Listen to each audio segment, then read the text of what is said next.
Fridtjof Schion, Fondement d'une esthétique intégrale.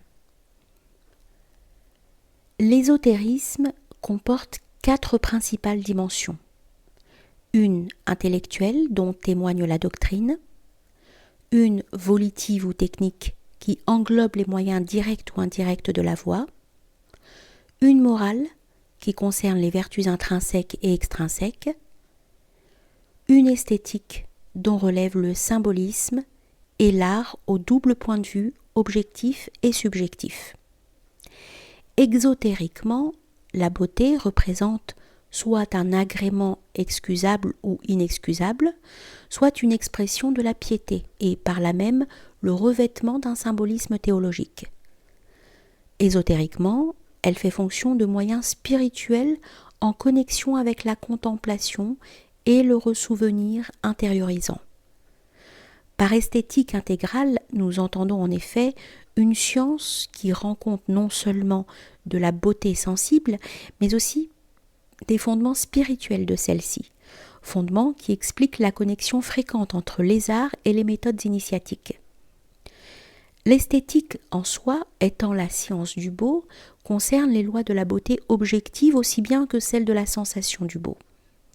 Est objectivement beau ce qui exprime de telle ou telle manière un aspect de la splendeur cosmique et, en dernière analyse divine, est le fait conformément au principe de hiérarchie d'équilibre que cette splendeur comporte et exige. La perception de la beauté, laquelle est une adéquation rigoureuse et non une illusion subjective, implique essentiellement, d'une part, une satisfaction de l'intelligence et d'autre part, un sentiment à la fois de sécurité, d'infinité et d'amour.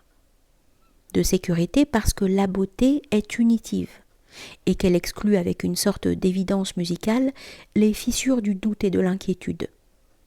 D'infinité parce que la beauté, par sa musicalité même, fait fondre les durcissements et les limites et libère ainsi l'âme de ses étroitesses et, ne serait-ce que d'une façon lointaine et infime, d'amour parce que la beauté appelle l'amour, c'est-à-dire qu'elle invite à l'union et, partant, à l'extinction unitive. Tous ces facteurs produisent la satisfaction de l'intelligence, qui devine spontanément dans la beauté, dans la mesure où elle la comprend, la vérité et le bien, ou la réalité et sa puissance libératrice. Le divin principe est l'absolu, et étant l'absolu, il est l'infini. C'est de l'infinité que surgit la Maya manifestante ou créatrice. Et cette manifestation réalise une troisième qualité hypostatique, la perfection.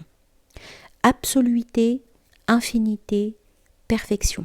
Et par conséquent, la beauté en tant que manifestation exige la perfection et celle-ci se réalise selon l'absoluité d'une part et selon l'infinité d'autre part.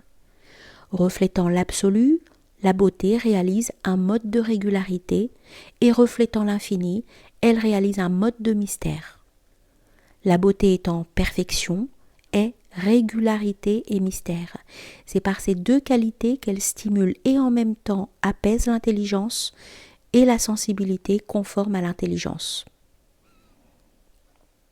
Dans l'art sacré, on rencontre partout et nécessairement la régularité et le mystère. Selon une conception profane, celle du classicisme, c'est la régularité qui fait la beauté. Mais la beauté dont il s'agit est dépourvue d'espace ou de profondeur, parce que sans mystère et partant sans vibration d'infinité, il arrive certes dans l'art sacré que le mystère prime la régularité ou inversement, mais les deux éléments sont toujours là. C'est leur équilibre qui crée la perfection.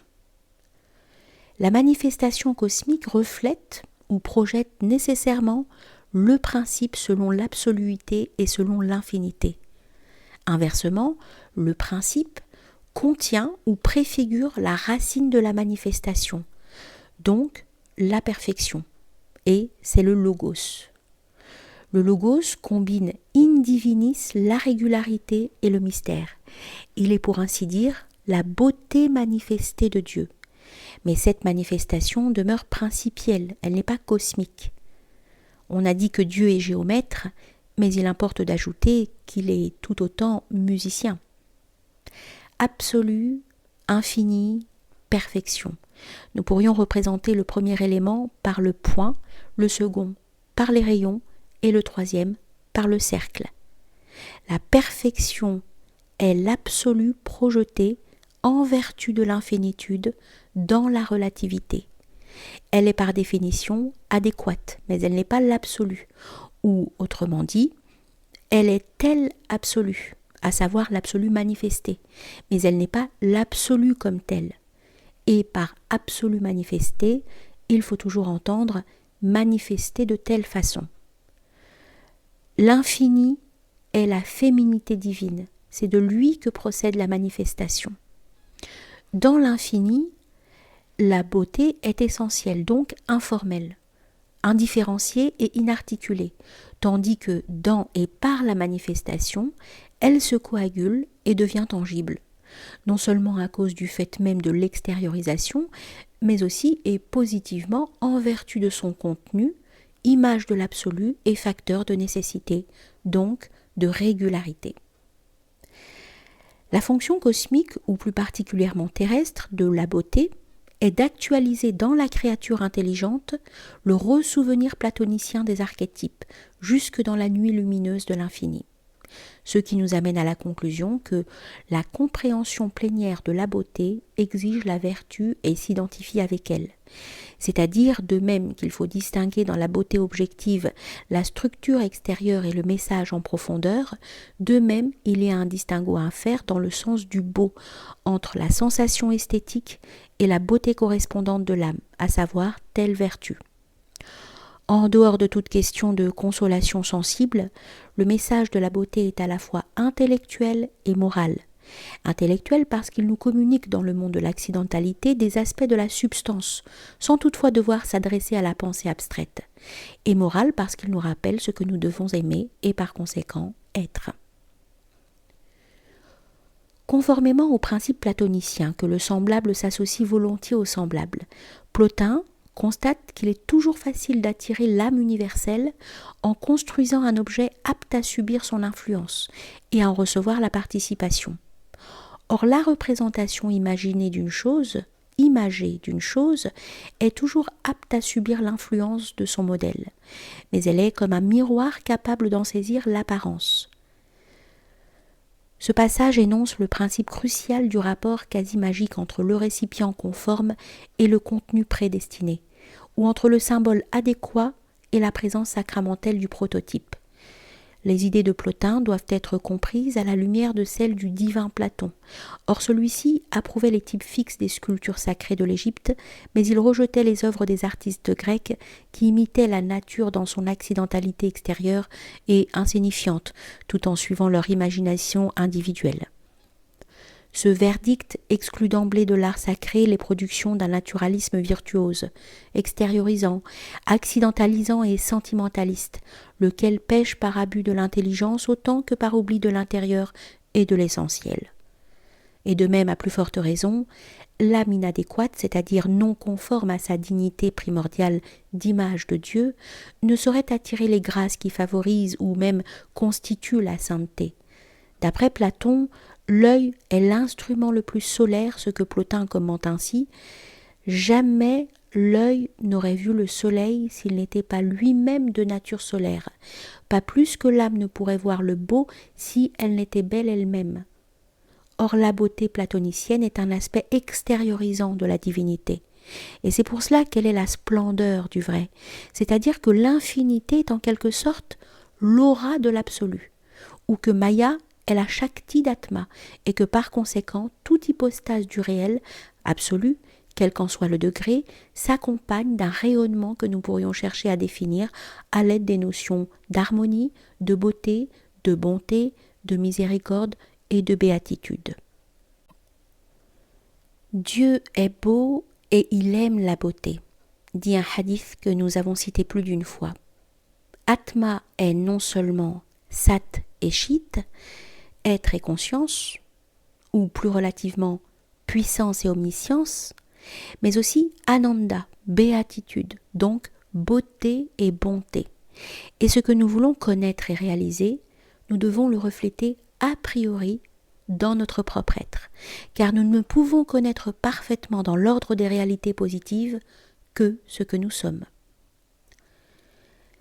Les éléments de beauté, qu'ils soient visuels ou auditifs, statiques ou dynamiques, ne sont pas seulement agréables, ils sont avant tout vrais, et leur agrément vient de leur vérité. C'est là la donnée la plus évidente et pourtant la moins comprise de l'esthétique. En outre, comme Plotin l'a fait remarquer, tout élément de beauté ou d'harmonie est un miroir ou un réceptacle qui attire la présence spirituelle qui correspond à sa forme ou à sa couleur, si l'on peut dire. Si cela s'applique le plus directement possible au symbole sacré, cela vaut également d'une manière moins directe et plus diffuse pour toutes les choses harmonieuses, donc vraies. Ainsi, une ambiance artisanale faite d'une sobre beauté, car il ne s'agit de somptuosité que dans des cas très particuliers, attire ou favorise la baraka, la bénédiction. Non qu'elle créerait la spiritualité, pas plus que l'air pur ne crée la santé, mais elle lui est en tout cas conforme, ce qui est beaucoup, et ce qui est humainement la chose normale. En dépit de ces données qui nous paraissent évidentes et qui se trouvent corroborées par toutes les beautés que le ciel a octroyées au monde traditionnel, d'aucuns demanderont sans doute quelle connexion la valeur esthétique d'une maison, d'une installation ou d'un outil peut avoir avec la réalisation spirituelle. Quand donc un Shankara s'est-il occupé d'esthétique ou de morale ? À cela nous répondrons que l'âme d'un sage de cette envergure est naturellement belle et indemne de toute petitesse, et qu'en outre, une ambiance intégralement traditionnelle, surtout dans un milieu comme celui des brahmanes, exclut largement, sinon absolument, la laideur artistique ou artisanale, si bien qu'un Shankara n'avait rien à enseigner, ni a fortiori à apprendre, au sujet des valeurs esthétiques, à moins d'être un artiste par vocation et par profession, ce qu'il ne fut point, et ce que sa mission était fort loin d'exiger. Certes, la sensation du beau peut n'être en fait qu'un agrément, suivant le degré de réceptivité. Mais selon sa nature et pour l'intellect, et en vertu de son objet bien entendu, elle offre parallèlement à sa musicalité une satisfaction intellectuelle, donc un élément de connaissance. Il nous faut dissiper ici l'erreur selon laquelle tout dans la nature est beau parce que cela appartient à la nature, et que tout dans la production traditionnelle est pareillement beau parce que cela appartient à la tradition. Que par conséquent, la laideur n'existe ni dans le règne animal ni dans le règne végétal, puisque paraît-il, toute créature est parfaitement ce qu'elle doit être. Ce qui n'a vraiment aucun rapport avec la question esthétique, et que le plus magnifique des sanctuaires n'a pas plus de beauté que n'importe quel outil, toujours parce que l'outil est tout ce qu'il doit être. C'est prétendre non seulement qu'une espèce animale laide est esthétiquement l'équivalent d'une espèce belle, mais aussi que la beauté ne vaut que par l'absence de laideur et non par son contenu propre, comme si la beauté d'un homme était l'équivalent de celle d'un papillon, d'une fleur ou d'une gemme. Or la beauté est une qualité cosmique qui ne se laisse pas réduire à des abstractions étrangères à sa nature. Parallèlement, le laid n'est pas seulement la chose qui n'est pas tout à fait ce qu'elle est censée être. Il n'est pas seulement dans une infirmité accidentelle ou dans un manque de goût. Il est dans tout ce qui manifeste accidentellement ou substantiellement, artificiellement ou naturellement, une privation de vérité ontologique, de bonté existentielle, ou ce qui revient au même, de réalité. La laideur est fort paradoxalement la manifestation d'un néant relatif, d'un néant qui ne peut s'affirmer qu'en niant ou rongeant un élément d'être, donc de beauté. C'est-à-dire que d'une certaine façon, et elliptiquement parlant, le laid est moins réel que le beau. Et il n'existe en somme que grâce à une beauté sous-jacente qu'il défigure. Bref, il est la réalité d'une irréalité, ou la possibilité d'une impossibilité, comme toutes les manifestations privatives. L'argument que la qualité esthétique est loin de coïncider toujours avec la qualité morale et que par conséquent elle est chose vaine, cet argument, juste par sa constatation et faux par sa conclusion, passe à côté d'une évidence, à savoir que le mérite ontologique et en principe spirituel de la beauté reste entier sur son plan, Qu'une qualité esthétique ne soit pas mise en valeur n'empêche pas qu'elle pourrait et devrait l'être, et qu'elle prouverait alors sa potentialité spirituelle et partant sa véritable nature. Inversement, la laideur est une privation même quand elle s'allie avec la sainteté, qui ne saurait la rendre positive, mais qui évidemment la neutralise, exactement comme la mauvaise morale stérilise la beauté, mais sans l'abolir en ce qu'elle a d'existentiel, non de volitif. Le dilemme des moralistes enfermés dans l'alternative du blanc ou noir se résout métaphysiquement par la complémentarité entre la transcendance et l'immanence. Selon la première, rien n'est réellement beau parce que Dieu seul est la beauté. Selon la seconde, toute beauté est réellement belle parce que c'est celle de Dieu. Il en résulte que toute beauté est à la fois une porte fermée et une porte ouverte, ou autrement dit, un obstacle et un véhicule. Ou bien la beauté nous éloigne de Dieu parce qu'elle s'identifie entièrement dans notre esprit à son support terrestre, qui alors fait fonction d'idole, ou bien la beauté nous rapproche de Dieu parce que nous percevons en elle les vibrations de béatitude et d'infinitude qui émanent de la beauté divine. Fort paradoxalement, ce que nous venons de dire s'applique aussi aux vertus. Les soufis y insistent. Comme les beautés physiques, les beautés morales sont à la fois des supports et des obstacles. Elles sont des supports grâce à leur nature profonde, qui appartient ontologiquement à Dieu, et des obstacles dans la mesure où l'homme se les attribue comme des mérites, alors qu'elles ne sont que des ouvertures vers Dieu dans les ténèbres de l'humaine faiblesse. La vertu retranchée de Dieu devient orgueil, comme la beauté retranchée de Dieu devient idole. Et la vertu rattachée à Dieu devient sainteté, comme la beauté rattachée à Dieu devient sacrement.